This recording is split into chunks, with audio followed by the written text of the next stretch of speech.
बिस्मिल्लाहिर्रहमानिर्रहीम अस्सलामु अलैकुम वरहमतुल्लाहि वबरकातुहू। नाज़रीन, आप देख रहे हैं दुनिया मेरे आगे यूट्यूब चैनल और मैं हूं गुलाम नबी मदनी। इस वीडियो के अंदर अफ़गानिस्तान की ताज़ा तरीन सूरत हाल, अफ़गानिस्तान से मुताल्लिक़ नई खबरें, नई अपडेट्स और मालूमात आपके सामने रखेंगे।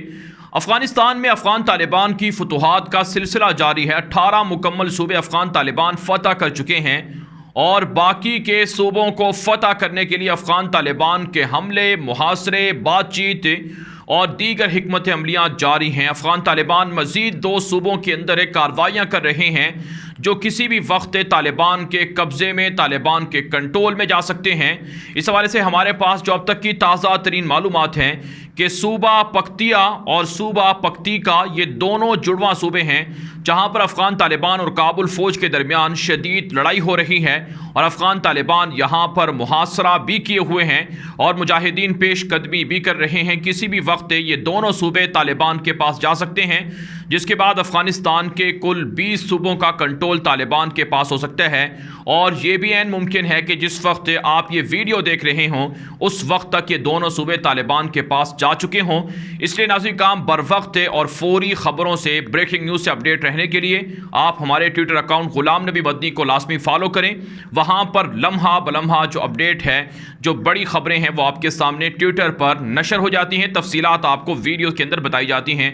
तो सूबा पख्तिया का जो कैपिटल है गर्देज, यहाँ पर तालिबान का कंट्रोल है और अक्सर इलाके सूबा पख्तिया के कैपिटल के तालिबान छीन चुके हैं और बाकी के इलाकों को क्लियर करने का सिलसिला जारी है। तो ये 2 सूबे किसी भी वक्त तालिबान के पास जा सकते हैं और तालिबान के पास मुकम्मल सूबों की तादाद 20 हो सकती है।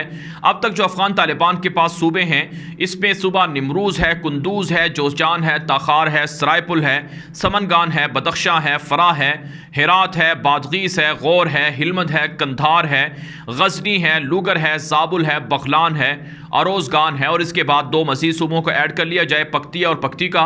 तो कुल 20 सूबे 34 में से तालिबान के पास जाने वाले हैं।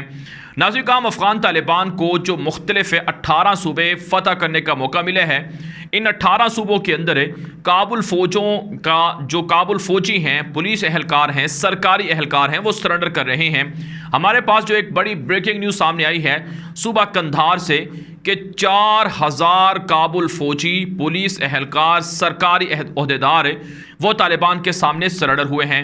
अफ़गानिस्तान का सूबा कंधार, वहाँ का मरकज़ी एयरपोर्ट जो इंटरनेशनल एयरपोर्ट था, उस पर से सैकड़ों काबुल फ़ौजी हथियार डालकर सरेंडर हुए हैं और अफ़गान तालिबान ने कंधार एयरपोर्ट का मुकम्मल कब्ज़ा कर लिया है, मुकम्मल कंट्रोल कर लिया है। तो अफ़गानिस्तान का सिर्फ एक सूबा है कंधार जहाँ से 4000 काबुल फ़ौजी सरेंडर हुए हैं। और कल हमने आपको बताया था कि कुंदूज़ के अंदर भी इतनी ही तादाद में काबुल फ़ौजी सरेंडर हुए हैं।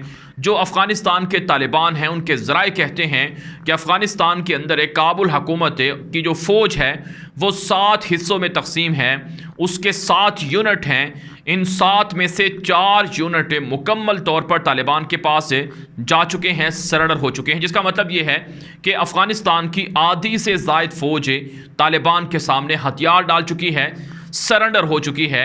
और अफ़गान तालिबान को इन फ़ौजियों से जो आमदनी हासिल हुई है, जो माल गनीमत हासिल हुए है, जिसमें टैंक हैं, रेंजर गाड़ियाँ हैं, मशीन गनें हैं और दीगर छोटा बड़ा असलहा है, वो अरबों डॉलर का है। तो अरबों डॉलर अफ़गान तालिबान को जो अमेरिका ने, नेटो ने पिछले 20 साल खर्च किए अफ़गानिस्तान की फ़ौज पर, वो तालिबान के पास जा चुके हैं और तालिबान के पास तकरीबन जो काबुल हुकूमत की आधी से ज़ायद फ़ौज है वो सरेंडर हो चुकी है। इसके अलावा नाज़रीन काम काबुल फ़ौज के जो फ़ौजी हैं, पुलिस एहलकार हैं, ऑफिशियल हैं, वो तो सरेंडर कर ही रहे हैं। इसके अलावा जो हमारे पास खबर सामने आ रही है कि अफ़गानिस्तान के जो सूबे तालिबान ने फ़तह किए हैं इनके गवर्नर भी तालिबान के सामने सरेंडर हो रहे हैं। जो सूबा लूगर है इसका गवर्नर तालिबान के सामने हथियार डालकर सरेंडर हुए हैं। आपको ये तस्वीर दिखाते हैं, ये सूबा लूगर के गवर्नर की है जो तालिबान के सामने हथियार डालकर सरेंडर हुए हैं और तालिबान की तरफ से जो मुतय्यन गवर्नर है उसके साथ बैठा हुआ है और तमाम इख्तियारात सौंप रहा है। इसी तरह से सूबा फराह के अंदर भी देखने में आया, सूबा गजनी का गवर्नर भी सरेंडर हुआ और इसी तरह से बादगीस और दीगर जगहों पर, हेरात वगैरह के अंदर भी जो काबुल हुकूमत के गवर्नर थे वो सरेंडर हुए हैं। तो अब तो या तो अभी सरेंडर करना पड़ेगा या फिर कुछ लम्हों के बाद, कुछ दिनों के बाद सरेंडर करना पड़ेगा। सरेंडर के बगैर इनके पास चारा नहीं है, या तो मुखालफत करेंगे मारे जाएंगे, अगर मुखालफत से बाज आएंगे तो सरेंडर करना पड़ेगा, या फिर मुल्क से भागना पड़ेगा। तो ये तीनों रास्ते हैं इनके पास, इसलिए ज़्यादातर लोग सरेंडर कर रहे हैं। जबकि अमरुल्लाह सालेह धमकियाँ दे रहा है कि हम आखिरी दम तक लड़ेंगे, लेकिन अफ़गान तालिबान कहते हैं कि जो भी लड़ाई पर आएगा मार खाएगा, और अफ़गान तालिबान जीत रहे हैं। नाज़रीन, अब आपको बताते हैं कि जनरल दोस्तम, अता नूर और दीगर मलेशिया जो बल्ख मज़ार शरीफ के अंदर मौजूद हैं, अफ़गान तालिबान के पास शुमाल के तमाम सूबे फतह हो चुके हैं। बल्ख का सूबा रह चुका है जिस पर तालिबान का भी कंट्रोल नहीं है। अक्सर इलाकों में तालिबान मौजूद हैं, लेकिन वहाँ पर जनरल दोस्तम, अता नूर, जमीयत इस्लामी का, ये सारे वहाँ पर मलेशियाओं को जमा कर रहे हैं। इनकी एक मीटिंग हुई है और मीटिंग के बाद इन्होंने एलामिया भी जारी किए है, जिस वक्त आप हमारी स्क्रीन पर देख रहे हैं। इस एलामिया के अंदर है जनरल दोस्तम, अता नूर और इनके मलेशियाओं ने इत्तेहाद किए है कि अफ़गानिस्तान की सारी फौज को, सारी ताकत को बल्ख के अंदर इस्तेमाल किया जाएगा और तालिबान को सुबह बल्ख फतह नहीं करने दिया जाएगा। जनरल दोस्तम तानूर ने कहा है कि हम तालिबान को मारेंगे, तालिबान से लड़ेंगे और तालिबान के सामने सरेंडर नहीं करेंगे। नाज़रीन, काम यही धमकियाँ इस्माइल खान हेरात का जो गवर्नर था वो भी दिया करता था, और यही कुछ गजनी और हिलमत और कंधार और दीगर सूबों के गवर्नर भी तालिबान को धमकी दिया करते थे, लेकिन बिल आखिर उन्हें भी सरेंडर करना पड़ा है और वो भी तालिबान के सामने बेबस हो चुके हैं। इसलिए हमारी प्रेडिक्शन ये है कि दोस्तम या तो सरेंडर करेगा या फिर जंग में आएगा तो मारा जाएगा। लेकिन अमूमन इसका जो रिकॉर्ड है वो ये बताता है कि ये जंग के दौरान मैदान से भागता रहा है और अब भी ऐसा ही होगा कि मैदान से भागकर किसी और मुल्क चला जाएगा, वरना तालिबान के सामने सरेंडर होगा या फिर मारा जाएगा। ये तीनों रास्ते हैं, अगर इनसे बाज ना आया तो फिर इसका हशर भी बहुत बुरा होने वाला है। तो बहरहाल नाज़रीन, अफ़गान तालिबान स्ट्रेटजी के साथ, हिकमत अमली के साथ आगे बढ़ रहे हैं और बल्ख को भी जल्द फतह कर लेंगे। इसके अलावा नाज़रीन, एक और ख़बर सामने आ रही है कि अफ़गान तालिबान की इस्लामी हुकूमत के नताइज आना शुरू हो चुके हैं। अफ़गान तालिबान की जानिब से जो मफतूहा सूबे हैं 18, इनके गवर्नर्स को, इनके ज़िम्मेदारों को हिदायत की गई हैं कि लोगों की जान व माल का तहफ़्फ़ुज़ किया जाए, लोगों की मामूलात ज़िंदगी को मुतासर ना किया जाए, और लोगों के लिए हिदायत जारी की गई हैं कि हर कोई अपने मामूलात ज़िंदगी में मसरूफ़ रहे, अमन से ज़िंदगी गुजारे, सबको आज़ादी है और किसी पर कोई जुल्म नहीं कर सकता है। कानून के मुताबिक सबको जो भी जुर्म करेगा वो उसका मुआखज़ा होगा और अफ़गान तालिबान किसी के साथ रियायत नहीं करेंगे। इस्लामी सिस्टम अब से बहाल हो चुका है, ये ऐलानात किए जा रहे हैं। नाज़रीन, इस्लामी इमारत के नताइज आना शुरू हुए हैं। सुबह हिरात के अंदर 2 चोरों को पकड़ा गया है, डकैती चोरी की वारदातों में मुलव्विस थे, उनका मुंह काला करके सरेआम उनका बाज़ारों में चक्कर लगवाया गया है। इससे कबल अफ़गान तालिबान ने अगवाकारों को, बच्चों के अगवाकारों को, जिनसे ज़्यादती करने वालों को सरेआम फांसी पर लटका दिया था। अफ़गान तालिबान जो हुदूदुल्लाह हैं, जो जराइम की सज़ाएँ हैं, उनको नाफिज कर रहे हैं, क्योंकि फ़साद की जड़ जुर्म है और जराइम इसलिए फैलते हैं क्योंकि जो मुजरिम हैं उनको माफ़ी मिल जाती है या रिलीफ मिल जाता है। अफ़गान तालिबान के पास नो टॉलरेंस है और किसी भी तरह का समझौता नहीं है, कोई कंप्रोमाइज़ नहीं है, ना माफ़ी है और ना ही रियायत है, ना ही रिश्वत है और ना ही किसी भी तरह की सिफारिश है। अफ़गान तालिबान वाज़े कर चुके हैं कि इस्लामी इमारत उसूलों के मुताबिक, कवानीन के मुताबिक फ़ैसले करेगी, कोई भी किसी से भी, कोई भी कानून से बर्तन नहीं है और किसी को किसी पर कोई फोकियत नहीं है। ये है इस्लामी इमारत के नताइज, जिससे अमरीका को और उनके इत्तेहादियों को तकलीफ़ थी।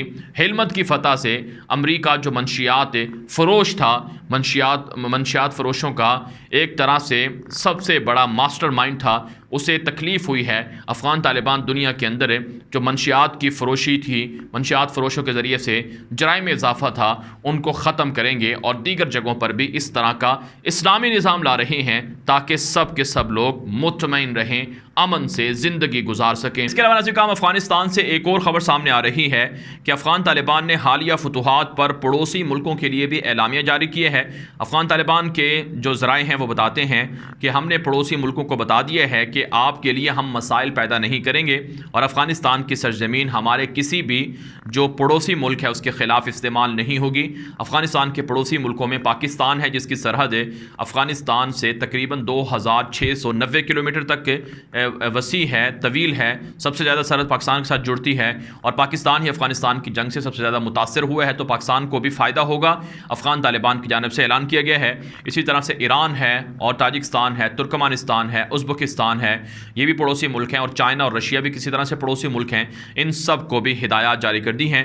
बुनियादी तौर पर अफ़गान तालिबान ने कहा है कि अफ़गानिस्तान की हुकूमत जो अफ़गानिस्तान के तालिबान की है, इससे सभी लोगों को मुतमईन रहना चाहिए और सब हमारे पड़ोसी, हम उनके साथ चलना चाहेंगे, पूरी दुनिया के साथ हम चलना चाहेंगे। जो हमारे साथ चलेगा हम उनके साथ चलेंगे, जो हमारा दुश्मन रहेगा हम उनके साथ दुश्मनी करेंगे और जो हमारे मामलात में मुदाखलत करेगा हम उसे नहीं छोड़ेंगे। तो मुख्तलिफ मालिक अफ़गान तालिबान को तस्लीम भी कर रहे हैं, ताल्लुकात भी बना रहे हैं। इसी हवाले से नाज़रीन काम हम एक और वीडियो बना रहे हैं हमारे चैनल पर। जो अगली हमारी वीडियो होगी वो यही होगी कि अफ़गानिस्तान के तालिबान को कौन कौन तस्लीम कर रहा है और कौन कौन से मालिक तालिबान के साथ ताल्लुकात बना रहे हैं और अमेरिका को क्या खदशात हैं। इसके लिए आप हमारी आने वाली जो अगली वीडियो है वो लाजमी देखें। उसका लिंक आपको इस वीडियो के डिस्क्रिप्शन में शायद मिल जाए, तो क्योंकि एक वीडियो के अंदर बहुत सारी चीज़ें कवर करना मुश्किल होता है, इसलिए पार्ट के अंदर या वीडियोज़ के अंदर आपको ये अपडेट्स और मालूमात फ़राहम की जाती हैं। और साथ साथ हमारे ट्विटर अकाउंट गुलाम नबी मदनी को भी लाजमी फॉलो कर लें, वहाँ भी आपको अपडेट मिल सकती हैं। अब तक के लिए इतना ही, इजाज़त दीजिए। अल्लाह हाफ़िज़।